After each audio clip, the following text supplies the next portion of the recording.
ఈ పనులు చేశాడు కాబట్టి. పనులు అంటే ఏంటి? సంక్షేమాలు అంతేనా? పింఛన్లు కానీ ఏయన్నా కానీ జగన్మోహన్ రెడ్డి గారు. జగన్మోహన్ రెడ్డి. పరుచూరులో ఓటు జగన్మోహన్ రెడ్డి గారు సార్. ఓకే, ఏంటి రీజను?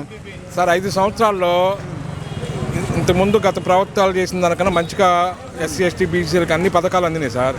అంత మంచిగా ఉంది. జగన్ రెడ్డి గారి మీద ప్రేమ ప్రజలందరిలో ఉంది. ఈసారి తప్పక జగన్మోహన్ రెడ్డి గారు మళ్ళీ ముఖ్యమంత్రి అవుతారు. ఎన్ని సీట్లు రావచ్చు? నేనైతే 130 సీట్లు వస్తాయి అనుకుంటున్నాను. ఓకే, ఇక్కడ బాలాజీ గారు ఎమ్మెల్యేగా గెలుపొందుతారు. ఖచ్చితంగా ఖచ్చితంగా వైసీపీ గెలుస్తుంది సార్. గారికి వేస్తామండి.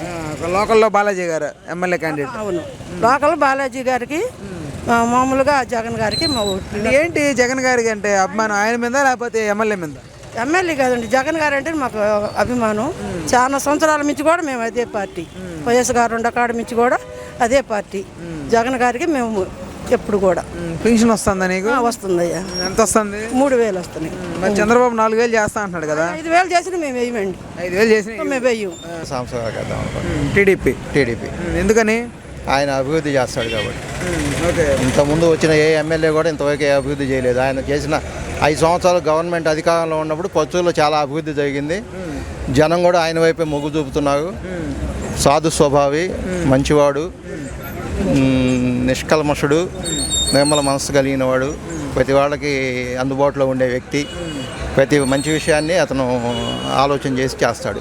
సంవత్సరం అభివృద్ధి చేస్తారని నమ్ముతున్నారా? చేశాడు, ఆల్రెడీ చేశాడు, ఇంకా చేస్తాడు కదా. చేశాడు, ఆల్రెడీ చేశాడు. ఎన్ని సీట్లు వస్తాయి అనుకుంటున్నారు? పై గురించి మాకు ఐడియా లేదు. ఇక్కడ మాత్రం వచ్చింది అనుకుంటున్నాం. అదే అనుకుంటున్నాం. సారే వస్తారనుకుంటున్నాం. వస్తేనే మంచి జరుగుతుంది అనుకుంటున్నాం. ఆల్రెడీ చేస్తున్నారు కొంత. ఆయన వస్తేనే ఇంకా డెవలప్ అవుద్ది అనుకుంటున్నాం. ఓకే, మామూలుగా ఎవరు గెలిస్తే అభివృద్ధి జరిగే అవకాశాలు ఉన్నాయి అంటారు పరుచూరులో? అది డిసైడ్ చేయాల్సింది ప్రజలే.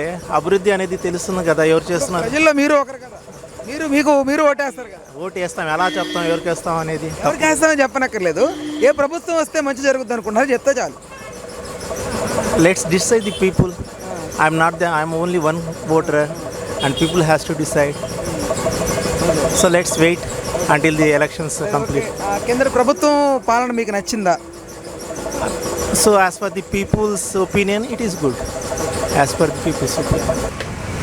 గత టీడీపీ గవర్నమెంట్లో ఏలూరు సాంబశివరావు కేసు గెలిపించాం. మొన్న కాకుండా అంతకుముందు వేసినప్పుడు అప్పుడు ఇక్కడ దళితుల భూములు టార్గెట్ చేసి నీరు చెట్టు కార్యక్రమం పెట్టి దళితుల్ని ఇంటికి ఒక 2 పోలీసులు పెట్టి అరెస్టులు చేసి గందరగోళం చేసి ఇప్పుడు కూడా దళితుల మీద కేసులు ఉండి కోర్టుల చుట్టూ తిరుగుతున్నారు. అప్పుడు టీడీపీ గవర్నమెంట్లో పెట్టిన కేసులు. ఈ దళితులకి సెంటుకుంట భూమి ఉంటే ఆ భూములతోమి చెరువులతోమి వాటికి అడ్డపడ్డ వాళ్ళందరూ అరెస్టులు చేసి గందరగోళం చేశారు.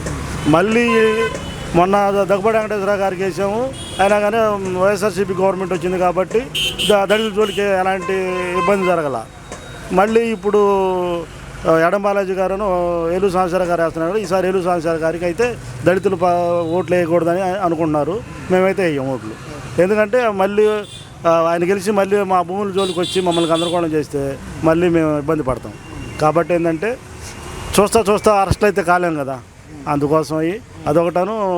రాష్ట్రంలో సంక్షేమ పథకాలు కానీ డైరెక్ట్గా ఎవరి ఖాతాలోకి వాళ్ళకి సంక్షేమ ఫలాలు వచ్చినాయి.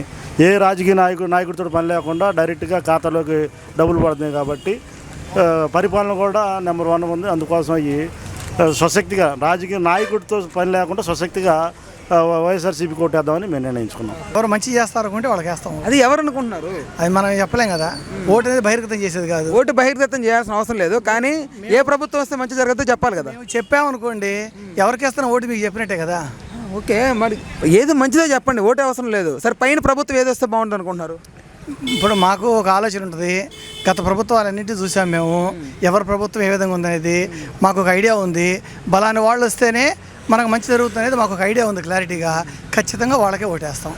ఎవరు మంచి జరిగిద్ది అనుకుంటే వాళ్ళ మీద వేస్తాం. మేము చిన్నపిల్లం కాదు, 25 ఏళ్ళ నుంచి ఓట్లు వేస్తున్నాము. 6 ఎలక్షన్లో ఓట్లు వేసాము. అన్ని ప్రభుత్వాలు చూసుకుంటూ వచ్చాము. ద బెస్ట్ ఏది ప్రభుత్వం బెటర్ అనిపిస్తే దానికి ఓటేస్తాను నేను. 100% క్లారిటీ ఉంది ఎవరికి వెళ్ళినతోటి. అట్లీస్ట్ మీరు ఒక చెప్పకూడదు కదా. ఓటు అనేది బయటికి చెప్పేది కాదు కదా. నేను బలానా పార్టీ ఏనో బలానా జెండాలు పట్టుకొని తిరిగేవాడు కాదు. నేను కామన్ ఓటర్ని.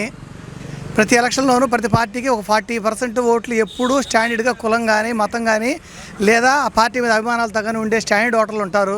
2 పార్టీలకి. మిగతా న్యూట్రల్గా 15 నుంచి 20% న్యూట్రల్ ఓటర్లు ఉంటారు. ఎంప్లాయీస్, మధ్యతరగతి వాళ్ళు ఎవరికి ఓటు వేస్తే బాగుంటుంది అనేది. అలాంటి ఓటర్ నేను. నా ఓటు నేను నిక్షిప్తంగానే ఉండిద్ది. నా ఓటు ఎవరికైనా వాళ్ళకి తప్పకుండా వేస్తాను. నమస్తే, నేను మోనిక. తెలుగు రాజ్యం ఇక ఊరూరా రాబోతోంది. దినదిన ప్రవర్ధమానమవుతున్న తెలుగు రాజ్యం ఛానల్కు 2 తెలుగు రాష్ట్రాల్లోని 42 లోక్సభ నియోజకవర్గాల నుంచి న్యూస్ కంట్రిబ్యూటర్స్గా వ్యవహరించడానికి యువతను ఆహ్వానిస్తోంది.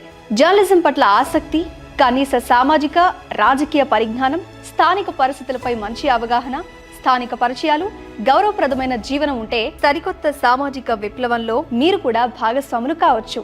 మీ అంతరంగాన్ని ఆవిష్కరించవచ్చు. ప్రతి లోక్సభ నియోజకవర్గ పరిధిలో 2కి అవకాశం ఉంటుంది.